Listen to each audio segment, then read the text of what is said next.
à tous, je m'appelle Laurent et aujourd'hui je suis avec Joséphine Sirène de La Voix Merveilleuse qui est l'invitée aujourd'hui. Bonjour Joséphine. Bonjour Laurent. Comment vas-tu aujourd'hui? Tu nous reçois aujourd'hui chez toi? Ouais, c'est ça va très bien. Merci. Excellent.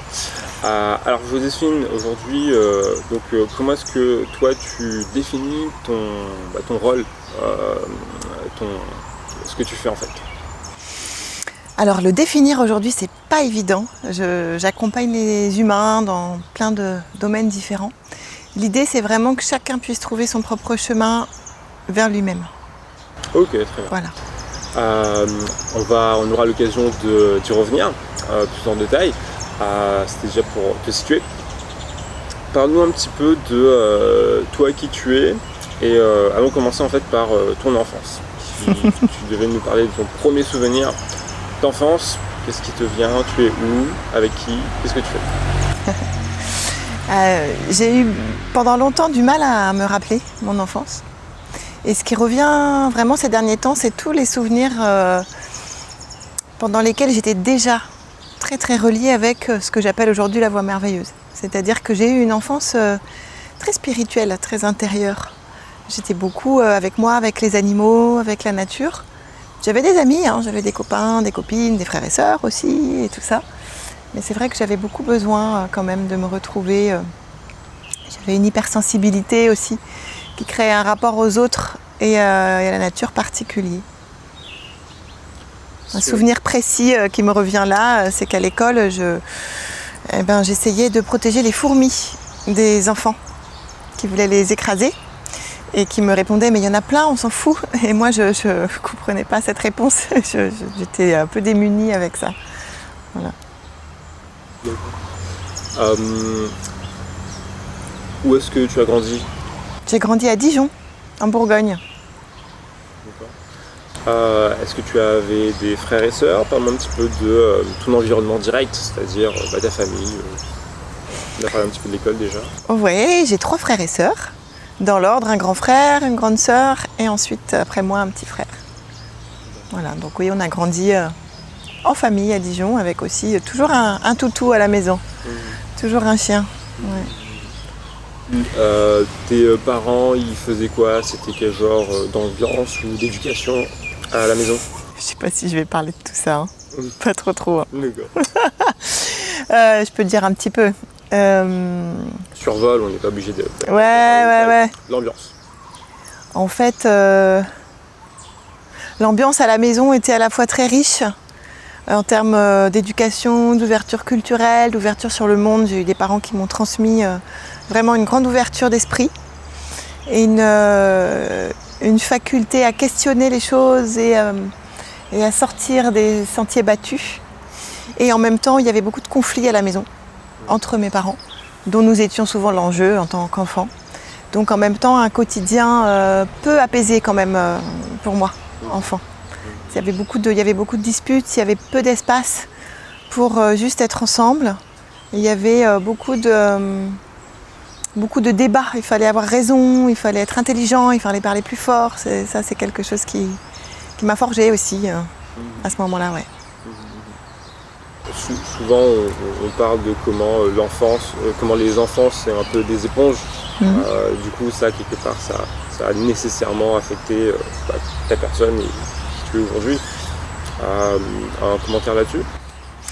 Écoute, le chemin, je l'ai commencé, le chemin vraiment de psychothérapie, je l'ai commencé, j'avais 17 ans, donc ça fait un moment maintenant. Et heureusement, ça marche, c'est pareil. Donc au bout de plus de 20 ans là, je pense que vraiment cette part-là, j'en ai pris soin et encore avec toutes les couches de plus en plus en profondeur. Donc je suis très très en paix aujourd'hui avec toute mon histoire familiale, vraiment. Et là je touche des couches plus spirituelles, plus ancestrales et aussi plus karmiques de mon parcours. Justement là on commence à évoquer un peu le cheminement spirituel, karmique également comme tu décrivais. J'imagine que l'adolescence c'est un âge particulier, peut-être aussi pour ce domaine-là. Parle-nous peut-être de ton adolescence. Est-ce qu'il y a quelque chose qui s'est passé, peut-être un éveil quelconque, quelque chose comme ça? Oui, alors à l'adolescence, à la fois j'étais en mode volcan explosif, hein, je voulais tout envoyer péter, j'en pouvais plus de rien. Avec mes parents, c'était insupportable à la maison, on se comprenait absolument pas. Et en même temps, j'ai re-rencontré ma foi. C'est-à-dire que enfant, j'étais très spirituelle, je passais pas mal de temps à prier, à m'adresser directement à Dieu, à Jésus, à Marie, tout ça, parce que j'ai grandi dans une famille chrétienne. Et puis à l'adolescence, en pré-ado, j'ai vraiment tout ultra rationalisé, donc j'avais complètement quitté cette question de la foi que je voyais comme une manière qu'avaient trouvé les humains pour se rassurer face à la mort, et puis point barre. Et puis ça me manquait évidemment. Et dans cet état vraiment de crise d'adolescence, j'ai côtoyé à cette époque-là des jeunes musulmans qui étaient très peu pratiquants, mais qui avaient vraiment une foi très, très forte et qui vivaient des choses pas faciles dans leur quotidien, qui étaient d'un milieu bien moins privilégié que le mien. Et à ce moment-là, il y a eu vraiment, oui, quelque chose pour moi qui s'est passé. J'ai reçu quelque chose de l'ordre de la grâce.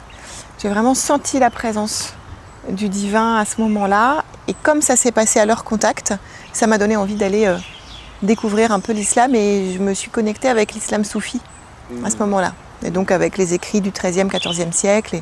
Et j'ai lu le Coran et je me suis rapprochée des personnes qui avaient cet islam de la transcendance, en fait, cet islam qui est en dehors des dogmes. C'est les dogmes déjà qui m'avaient fait prendre de la distance avec la religion chrétienne à l'époque. Et là, voilà, je rencontrais autre chose à ce moment-là. Bien sûr, l'islam d'ailleurs qui est une religion, mais c'est aussi une culture et qui est très très riche. Il y a beaucoup de sagesse, justement, de sagesse soufie, avec de magnifiques écrits, très belle poésie qui mérite absolument d'être explorée et qui, j'imagine, peut être très enrichissant en tant qu'adolescente. D'accord. Toujours un peu à la recherche de ces événements qui marquent la vie de jeunes humains sur Terre, humaines sur Terre. La question des études, on a vu, un peu rebelle, un nouveau questionnement de la foi et puis aussi de la logique quelque part. Qu'est-ce que ça veut dire pour l'après-bac? En fait, quand j'étais en première, je faisais vraiment beaucoup de maths, beaucoup de physique, beaucoup de chimie. J'avais un esprit très scientifique, c'était facile pour moi, c'était comme un jeu de résoudre les problèmes. C'est ce que je continue à faire aujourd'hui d'une autre manière. Et donc j'étais un peu destinée à une prépa, maths sup, un truc comme ça. Et puis j'ai fait du bénévolat dans une famille avec 2 garçons de 7 ans. Je les ai accompagnés pendant 2 ans pour le soutien scolaire. Et en fait, ça a été là une révélation que ce que je voulais, c'était être avec les gens et les accompagner. Et que donc, c'était pas de faire des équations ou des trucs en labo, de maths ou de physique. Et à ce moment-là, j'ai eu envie d'être éducatrice. C'est intéressant parce qu'aujourd'hui, j'accompagne beaucoup d'éducateurs, mais je ne suis pas éducatrice, c'est pas mon métier. Et j'ai eu très très envie de faire ça. Et puis du coup, de fil en aiguille, je me suis retrouvée à Lyon, à l'université catholique qui proposait une prépa au concours d'éduc et en même temps un doc de psycho. Donc j'ai fait ça. Et puis finalement, je suis restée dans le cursus de psychologie parce que j'ai senti que j'avais cette faculté à aller à l'intérieur, à plonger à l'intérieur vraiment pour initier des transformations. Voilà. Est-ce qu'on peut dire que c'est à ce moment-là que tu as su ce que tu voulais faire de ta vie? En fait, depuis que je suis enfant, je sais que je veux être au service du monde et au service des humains. J'ai voulu être missionnaire, bonne sœur missionnaire en Afrique, parce qu'avec du haut de mes 8 ans, c'était la représentation que j'avais de ce qui était possible pour moi. Je me souviens même dire enfant, en fait, moi je voudrais être prophète comme Jésus. Mais c'est pas possible parce que Jésus c'est un homme et en plus c'était il y a 2000 ans. Donc voilà, finalement. Donc j'ai toujours un peu su ça. Ça s'est dessiné petit à petit. Mais même mon travail d'aujourd'hui, en fait je fais pas que un travail de psychologue. Il y a quelque chose de bien plus large qui s'est construit petit à petit au fur et à mesure de mes rencontres et de mes voyages intérieurs. C'est quand j'ai commencé la fac, j'ai aussi commencé la psychothérapie, le travail vraiment sur moi en étant accompagnée par quelqu'un. Et après, il y a eu plein d'étapes. Absolument, donc là on est en plein milieu des études. Comme tu dis, tu as switché vers la psychologie. En parallèle de ça, j'essaie de faire la connexion, si tu veux, avec ta découverte ou ta redécouverte, si tu veux, de la foi dans ton adolescence. Comment est-ce que ça a évolué et quelle place ça prend pour toi? Donc j'imagine maintenant en jeune adulte et loin des parents, c'est ça? Pardon? Loin des adultes et loin des parents. Ah oui, tu veux dire, oui, c'est ça. J'ai fait mes études. Et loin des parents. Comment ta relation avec toi-même, avec la foi, avec peut-être l'univers, comment est-ce que ça a évolué dans ce nouveau contexte en fait? C'était indispensable pour moi de m'éloigner de ma famille et aussi de là où j'avais grandi. Vraiment, j'ai eu toujours cet appel à partir ailleurs. Et j'ai quitté Dijon pour aller à Lyon et c'était bien, mais c'était pas assez loin du tout en fait. Cet appel d'aller plus loin, il a toujours été là. Durant mes études, ça a été des années très compliquées pour moi. Enfin, dures à vivre. J'ai été souvent très très mal. J'ai souvent eu peur d'être folle. Je me suis promenée pas mal au bord du précipice de la folie, de l'envie de mourir. J'ai beaucoup consommé de cannabis à cette époque-là. C'était quelque chose de salvateur pour moi. Ça me permettait de me rassembler en fait. J'avais comme si j'étais tellement ouverte dans ma sensibilité que c'était trop. Donc ça me rassemblait à ce moment-là. Peut-être que si j'avais rencontré la méditation, ça m'aurait rassemblé pareil, mais enfin c'est pas ça qui était sur mon chemin à cette époque. Et pour autant, ça m'a vraiment permis d'apprendre tellement, de créer de la sécurité intérieure et tout ça. Et puis mes études m'ont passionnée. Mes études de psychologie interculturelle m'ont passionnée. Ça m'a passionnée de pouvoir étudier en moi-même ce qui s'était passé dans la construction de mon identité.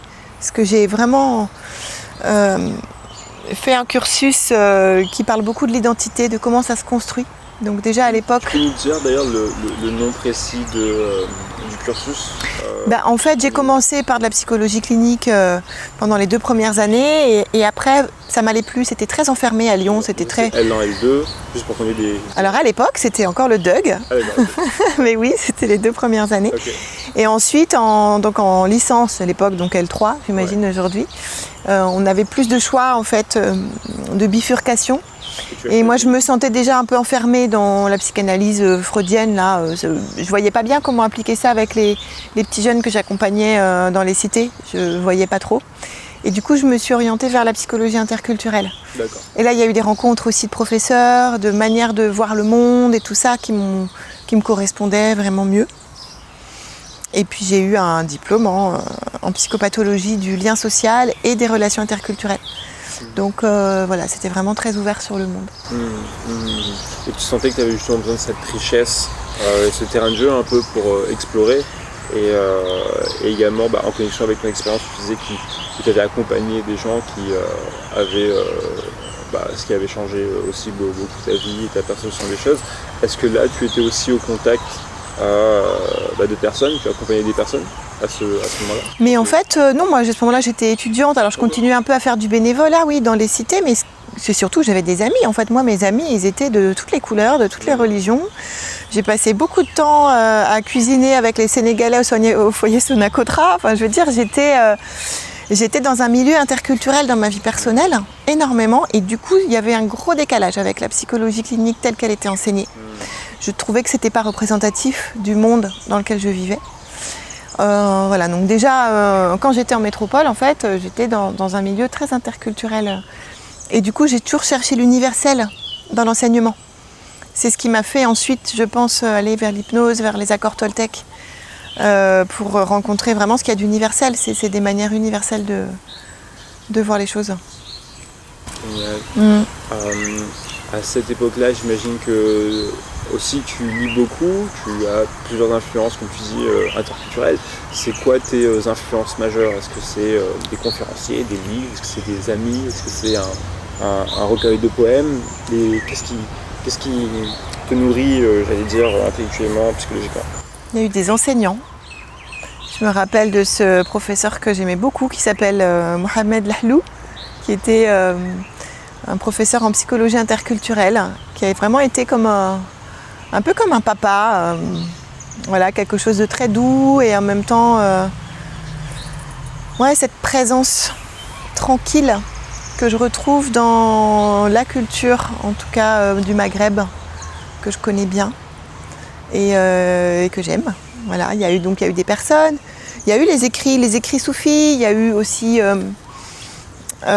beaucoup de lectures de Paulo Coelho à l'époque, hein. Comme beaucoup de personnes, j'ai été très inspirée par ses écrits qui me ressemblent. Et puis je me souviens certainement pas de tout ce qui s'est passé. C'est-à-dire que j'ai toujours eu un rapport au monde où je prends tout. J'accueille tout ce qui vient comme une expérience d'évolution. Aujourd'hui, je suis capable de mettre ces mots-là. Évidemment, quand j'étais enfant ou ado, je ne mettais pas ces mots-là, mais je m'aperçois que c'est quand même ça que je fais depuis toujours. Les études, j'imagine, approchent à leur fin. Chronologiquement, qu'est-ce qui se passe? Tu deviens diplômé, tu en es où dans ta vie? Où est ton attention à ce moment-là? Mon attention, elle est vers ailleurs. J'ai qu'une envie, c'est de partir, je veux quitter la France. Je me suis jamais sentie chez moi en France. Pendant mes études, on commence à avoir beaucoup d'émissions là, de grande écoute qui stigmatisent les cités, les quartiers, les musulmans. Ça commence déjà à cette époque-là, hein. On est en 2002, c'est après le 11 septembre. J'ai l'impression de voir tous les rouages de ce qui se passe et de ne rien pouvoir y faire. Et ça me met en colère. Je suis très très en colère tout le temps. Donc j'ai envie de partir. Et puis j'ai froid. J'ai toujours eu froid. Donc j'ai envie d'aller à la lumière, j'ai envie d'aller au soleil. Et j'ai cette idée aussi, pourquoi pas, d'aller dans un pays musulman pour trouver une communauté qui me ressemble et tout ça, parce que j'ai choisi l'islam pendant mes études. À un moment, je choisis vraiment d'embrasser cette foi-là avec une pratique assez invisible, hein, je dirais, juste le ramadan, voilà, de lire et tout ça. Et donc à ce moment-là, je suis tournée vers l'extérieur et se passe une rencontre avec le Maroc, avec Tanger plus précisément. Voilà, à travers des synchronicités, des rencontres. C'est souvent les rencontres amoureuses qui m'ont amenée à évoluer, évidemment, ça c'est pour nous tous, mais aussi même à bouger, à oser aller dans un endroit, faire quelque chose. Ça me donne des élans allez chiche, j'y vais. Il y a eu un voyage donc, c'est ça que ça veut dire? Ouais, il y a eu un voyage de vacances. D'accord. Au cours duquel j'ai rencontré quelqu'un qui s'appelle Hicham, qui se reconnaîtra s'il voit la vidéo, je lui enverrai. Et ça a été une belle rencontre, vraiment très simple. Je me suis sentie tout de suite moi-même en fait. Et puis de retour dans la grisaille lyonnaise à l'orée de ma dernière année d'études, je déprimais un peu de me retrouver là encore. Ça me paraissait long, encore une année. Et donc Hicham m'invite et me dit mais viens une semaine, je m'occupe de tout. Les Marocains sont très doués pour accueillir. Et je suis partie une semaine à Tanger et là ça a été vraiment, j'ai été bouleversée. J'ai été bouleversée par Tanger, j'ai été bouleversée par ces lieux comme si c'était chez moi. C'était ta première fois? Ouais, c'est la première fois que j'allais au Maroc. Et j'ai eu la chance donc d'y aller avec un vrai Tangérois qui m'a montré un peu toutes les facettes. Et y compris Akchour, là où je vais bientôt pour un séjour initiatique que je propose. Et vraiment, ça a été une révélation, surtout au moment de quitter cet endroit au bout d'une semaine. J'ai eu l'impression qu'on m'arrachait à chez moi, ce que je n'avais jamais ressenti en France, jusque-là. Et donc, je suis partie au Maroc dès que j'ai eu mon diplôme. Je suis partie m'installer à Tanger. Ok. Avec l'intention, c'était quoi? Oh, l'intention, c'était de créer ma vie. Créer ma vie ailleurs. Ça veut dire quoi, créer sa vie à quel âge? Peut-être 22 ans, quelque chose comme ça? Là, j'ai 24. Ouais, j'ai 24 ans. Créer ma vie ailleurs, c'est-à-dire que j'ai quand même toujours eu l'impression de subir le lieu où je me trouvais. J'ai subi le froid, j'ai subi... j'avais l'impression de ne pas avoir atterri au bon endroit tant que j'étais en France en fait. Et que j'avais pas choisi d'être là où j'étais. J'ai eu beaucoup le sentiment que j'avais pas choisi ma famille, que j'avais pas... Voilà, il y a eu vraiment quelque chose comme ça. J'ai eu besoin d'aller construire ma vie. Qu'est-ce que ça veut dire la spiritualité pour toi à ce moment-là, dans ce nouveau lieu? Il y a eu une grande déception pour moi au départ, puisqu'en fait, en tout cas dans le milieu dans lequel j'étais autour de moi, j'avais soit des personnes qui étaient peu pratiquantes, mais qui n'étaient pas non plus forcément tellement dans leur spiritualité, soit il y avait cet islam plus dogmatique, qui n'est pas ce à quoi j'aspire. J'ai pas vraiment réussi à me créer une communauté au Maroc à cette époque-là. Ça s'est pas passé, en tout cas pour moi. Donc il y a eu à nouveau un recul, un peu comme quand j'étais enfant dans les cours de catéchisme, quoi. Il y a eu à nouveau un recul de dire mais c'est étriqué tout ça. Ça me convient pas de mettre autant de règles, autant de jugements en fait. Vraiment la question du jugement, elle me heurtait beaucoup. Du coup j'ai repris du recul par rapport à la spiritualité. Et à nouveau j'ai ressenti l'appel de partir du Maroc. J'ai eu du mal à l'entendre parce que j'ai un tel attachement pour ce pays qui m'a accueillie, je me suis tellement sentie chez moi. Mais c'est mon corps qui a parlé à ce moment-là. À un moment, j'ai commencé à avoir de l'eczéma. J'ai commencé à avoir un petit peu d'eczéma au début et puis ensuite c'est devenu très très envahissant. J'ai essayé beaucoup de choses. J'ai fait des séances d'hypnose à l'époque puisque j'avais rencontré l'hypnose aussi dans mon parcours. J'ai tout fait. Vraiment, j'ai tout fait ce qu'il y avait à ma disposition et j'ai tout fait. En fait, il y avait quelque chose vraiment qui étouffait en moi. Et un jour, lors d'une conversation avec la personne avec qui j'étais en couple à l'époque, j'ai commencé à pouvoir penser l'idée de partir ailleurs. Jusque-là, c'était impensable. Et ce qui est impensable nous gouverne à notre insu. Ce que nous ne pouvons pas penser, ça prend le contrôle sur nous. Et là, le fait de pouvoir le penser, l'envisager d'aller ailleurs, en 2 heures, tout a disparu. J'avais de l'eczéma partout, jusque sur les paupières. Tout a disparu en 2 heures, comme si j'avais fait un shoot de cortisone. Et donc quand même, j'ai écouté. J'ai pu entendre ce message et du coup, j'ai décidé de quitter le Maroc à ce moment-là et d'aller à Mayotte. On a cherché en fonction de nos métiers respectifs. On commençait à parler un petit peu de Mayotte. Donc, je suis allée à Mayotte. Avec l'idée d'être accueillie, j'avais envie de trouver du réconfort à Mayotte. Bon, Mayotte a besoin qu'on la réconforte et qu'on prenne soin d'elle et pas l'inverse. Donc ça a été une année difficile et très hostile pour moi. J'ai rencontré vraiment des parts d'ombre à l'intérieur de moi. J'ai connu aussi de l'intérieur ce que c'était d'être stigmatisée en fonction de son groupe d'appartenance. Avant d'être Joséphine, j'étais Muzungu qui débarque. Voilà, ça a été très très compliqué de me confronter à ça. Et puis les synchronicités m'ont amenée à venir quelques jours à La Réunion pour une formation. Et là, j'ai toutes mes petites cellules qui ont fait « Youpi !» Youpi, ça a l'air vraiment, vraiment vivant ici, vraiment chouette. Et donc je suis arrivée à La Réunion. Et de m'installer dans un environnement qui était très très qualitatif, avec du coup plus aucune hostilité, d'aucune sorte. Vraiment, je me suis sentie tout de suite très très bien ici. Eh bien, c'est à ce moment-là qu'on va aller rencontrer à l'intérieur encore plus les failles, parce qu'on est en sécurité pour le faire. Et j'ai commencé à ressentir à nouveau le manque d'une vie spirituelle, d'une pratique spirituelle. Il y avait quelque chose qui me manquait. Et à ce moment-là, j'ai reçu dans un colis Fnac, de manière magique, un livre que je n'avais pas commandé, qui s'appelle Le Cercle de Vie, de Maud Séjournant, et qui parle de la sagesse toltèque. Et là, j'ai vraiment rencontré le livre, et ensuite rencontré les accords toltèques à travers le parcours initiatique qui est proposé. Et vraiment, ça a été une révélation. Pour moi, à ce moment-là, j'ai fait ce que certains appellent un saut quantique, c'est-à-dire que j'ai changé de réalité. Et en fait, j'ai changé de réalité parce que j'ai complètement changé de regard et de rapport au monde. Donc ça m'a permis vraiment la sagesse, la traque toltèque, c'est comme ça que dit Don Miguel Ruiz, c'est d'aller vraiment oser s'apercevoir que nous ne sommes pas libres. Que toute notre personnalité, nos choix et même les choses qu'on affectionne chez nous sont des constructions, évidemment. et viennent des conditionnements que nous avons reçus. Donc d'aller traquer là, ces conditionnements, la traque Toltec, c'est vraiment quelque chose qui a transformé ma vie et qui m'a fait quitter un espace de jugement qui était là permanent, d'évaluation des choses, des gens. Je ne parle même pas des jugements de valeur seulement, mais de juger ce qui est une bonne nouvelle ou une mauvaise nouvelle.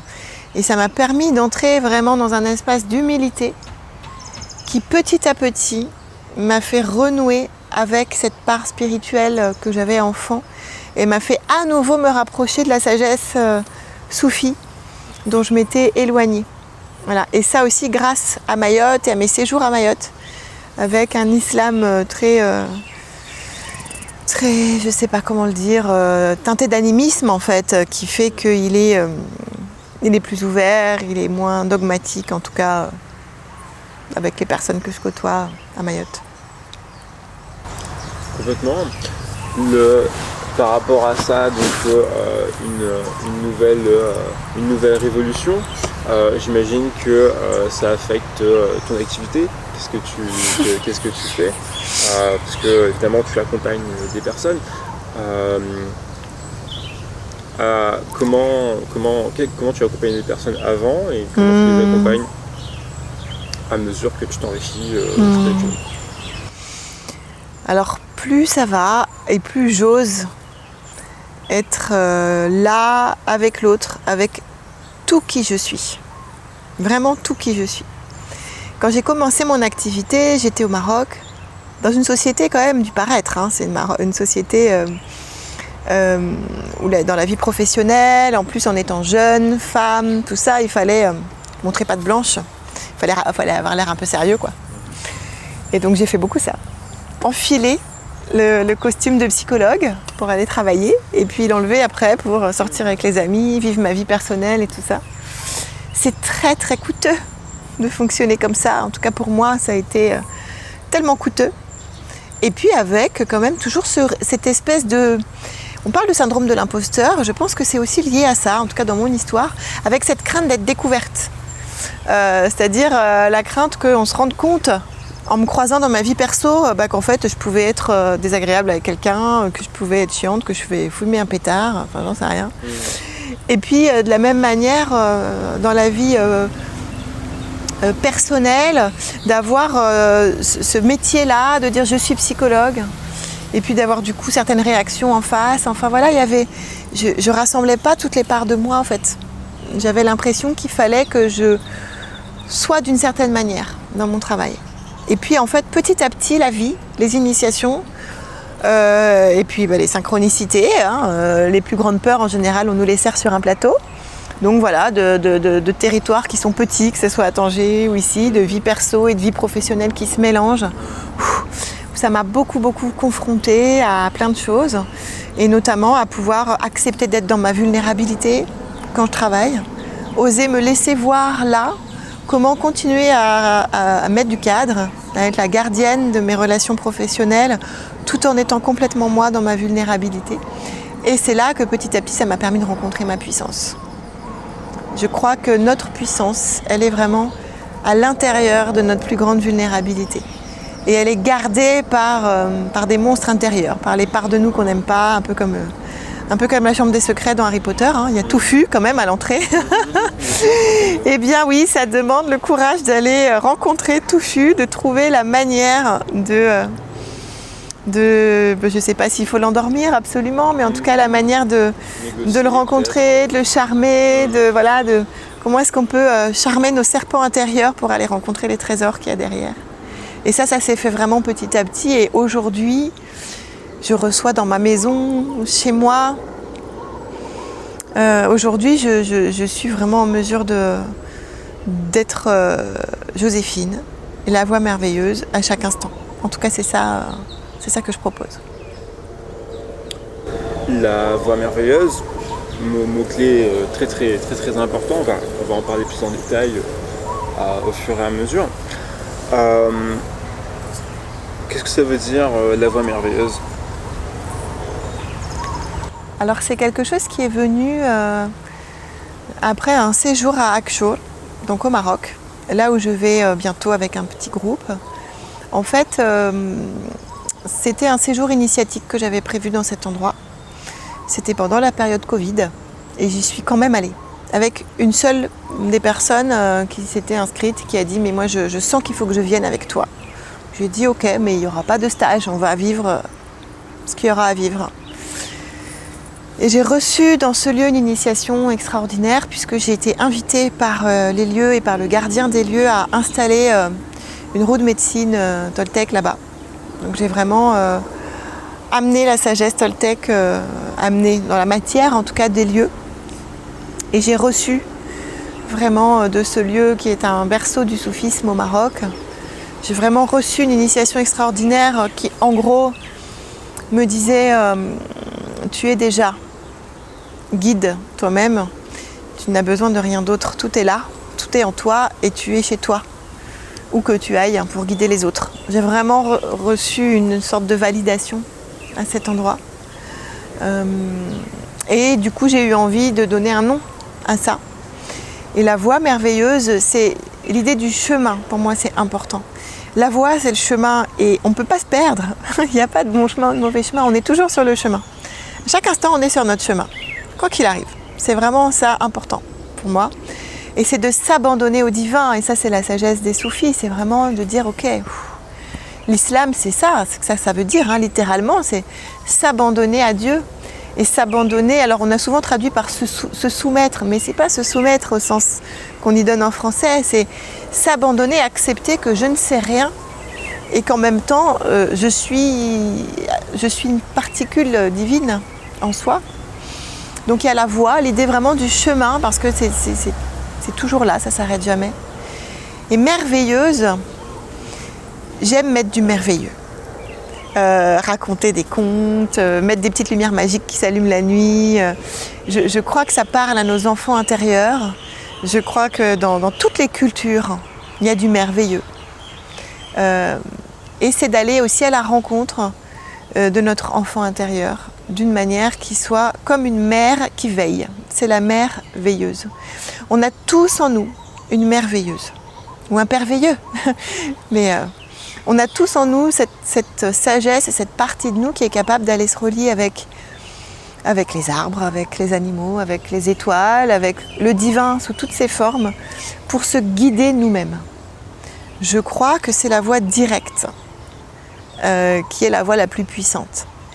Bien sûr que ça peut prendre la forme d'enseignement, de suivre des mentors, de recevoir de l'amour de la part de personnes bien concrètes qui nous regardent droit dans les yeux et qui nous disent « je te vois ». J'ai reçu de tellement de personnes ça sur ma voie et en même temps de ne pas s'y accrocher.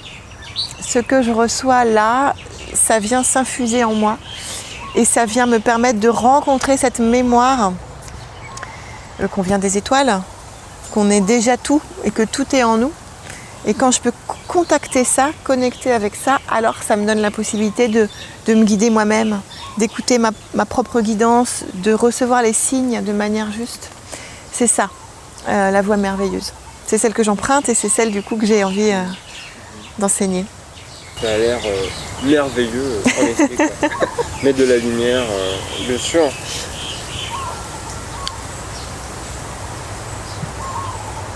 J'ai un peu l'impression que tu avais tout dit là. Je sais pas. La voie merveilleuse. Très bien. Est-ce que dans la voie merveilleuse, aujourd'hui, dans la pratique par exemple, pour quelqu'un que tu accompagnerais, à quoi ça ressemble ? Alors ça prend plein de formes différentes.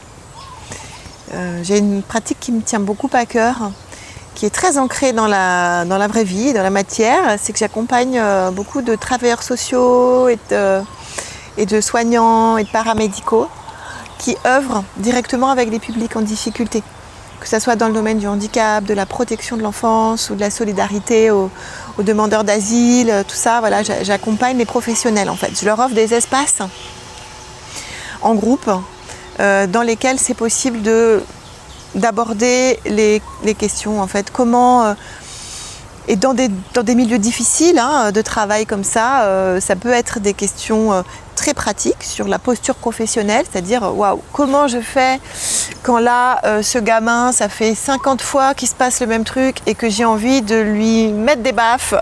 Comment je fais pour revenir à ma posture professionnelle? On va à travers les accords Toltec rencontrer l'enfant intérieur qui a envie de mettre des claques, tout ça. Enfin, c'est vraiment un espace de travail personnel sur la posture. Et puis ça peut aller aussi vers des questions plus existentielles du style comment je garde mon humanité alors que chaque jour je suis confrontée à des situations de personnes qui ont traversé tellement d'horreurs et je peux faire si peu pour elles dans des environnements qui sont parfois maltraitants pour les personnes qui n'ont pas de papier, des choses comme ça. Et du coup, c'est comment je garde mon humanité. Et là, vraiment, c'est d'aller retrouver à l'intérieur la foi, l'humilité, du non-jugement. Comment je peux à la fois offrir ce que je peux offrir pour mettre plus d'amour dans mon travail et dans ces accompagnements-là, et en même temps avoir l'humilité de se dire que, et même là, tout est parfait. C'est un sacré défi pour les personnes qui accompagnent, et en même temps, c'est que là qu'on peut continuer à faire ce genre de métier tout en allant bien. C'est-à-dire sans s'y perdre et sans se sacrifier. Rester soi-même en bonne santé. Et donc j'enseigne la devise du moi d'abord. D'abord je prends soin de moi pour prendre soin des autres. Donc ça c'est une grande partie de mon activité aujourd'hui. Et puis après j'accompagne les personnes de manière individuelle où je propose aussi des groupes de danse. Ça s'appelle les immersions dansées. Donc ça peut être des petites séances, des stages plus longs et des séjours initiatiques. Des séjours de la voix merveilleuse. Voilà. Il y en a eu un à La Réunion, il y a un film qui a été fait, qu'on peut trouver facilement. Et puis là, bientôt, je pars retrouver le Maroc et les montagnes d'Akchour pour un séjour qui s'appelle l'Appel de la Source. Voilà, puisque c'est une rivière qui est formée de 80 sources qui sortent de la roche montagneuse. Voilà, pour créer cette rivière. Si on voulait s'inscrire et te rejoindre pour ton voyage, comment on fait? Eh bien, on va sur ma page, sur mon site qui s'appelle La Voix Merveilleuse. Il y a toutes les infos dessus. La question de la douleur. C'est quoi la douleur? Oui, merci pour ta question. J'aime bien parler de la douleur en parlant aussi de la souffrance. Okay. La douleur, elle est là, elle est utile. Elle fait partie de notre expérience incarnée. On a des nerfs qui nous permettent de sentir la douceur d'une caresse et la douleur. Le signal de douleur, il est important. C'est un signal qu'on a à écouter. La douleur, elle sert à quelque chose. La souffrance, c'est quand nous nous efforçons dans une situation, dans une croyance, dans quelque chose qui nous crée de la douleur à répétition, alors qu'il y aurait une autre voie possible. Okay. Et du coup, la douleur, c'est un peu, pour moi, c'est une énergie de transformation. Okay. Là où il y a de la douleur, c'est un peu comme la colère, il y a quelque chose qui est là parce qu'il y a quelque chose qui est en transformation, quelque chose qui bouge. Donc c'est important de pouvoir aller rencontrer nos douleurs dans notre souveraineté, c'est-à-dire de ne pas subir les choses, mais d'aller les traverser, les rencontrer, les traverser pour vraiment qu'il y ait quelque chose de la transmutation qui se passe. Je ne crois pas que pour la chenille qui devient papillon, ça soit sans douleur, ou en tout cas que ça soit agréable. C'est quand même, elle va se laisser liquéfier en partie pour cette transformation qui est sa voix merveilleuse. Mais est-ce qu'elle le sait? Je crois qu'elle a une conscience, dans le fond, que c'est pour le mieux. Si on s'en tient à l'incarnation, à la matière, ça ne doit pas être une partie de plaisir pour la chenille. On a des chrysalides comme ça. On a des moments de transformation. Et en tout cas, moi, ma façon de dire, c'est que si ça fait peur et que ça fait envie, ou si ça fait mal et que ça fait envie, c'est que c'est le bon chemin. Derrière nos plus grandes peurs, il y a des ouvertures du champ des possibles pour nous. Mais en souveraineté, j'insiste. C'est-à-dire que ça n'est pas l'autre qui sait quel est mon chemin. Jamais. même un mentor, même un guide spirituel. Et moi-même, je ne sais pas où est-ce que l'autre doit se rendre. Par contre, j'ai quelques clés pour permettre aux personnes de sentir, d'aller sentir, de récupérer la souveraineté. C'est vraiment ça, tout le travail de déconditionnement, c'est-à-dire que nous n'appartenons pas à nos parents, on leur a été confié. Notre âme s'est incarnée dans une famille qui nous a accueillis. Nous appartenons à nous-mêmes. Et on n'appartient pas non plus à notre ego, à notre personnalité, tout ça. En fait, nous sommes des êtres divins, nous sommes des êtres cosmiques. Nous sommes lumière qui s'est incarnée, certes.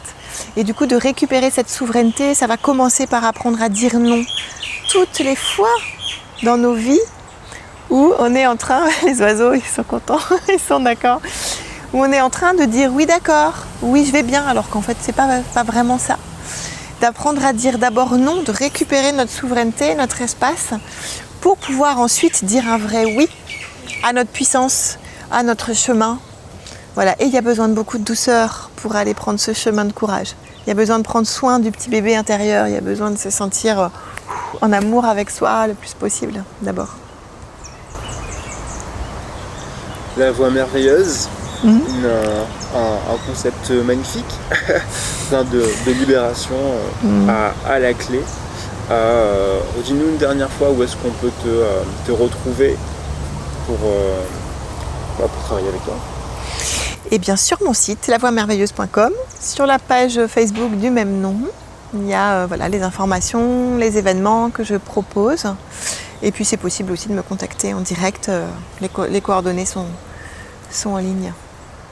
Très bien. Alors, Joséphine Sirène, merci pour cet entretien. Merci à toi Laurent. À la prochaine fois.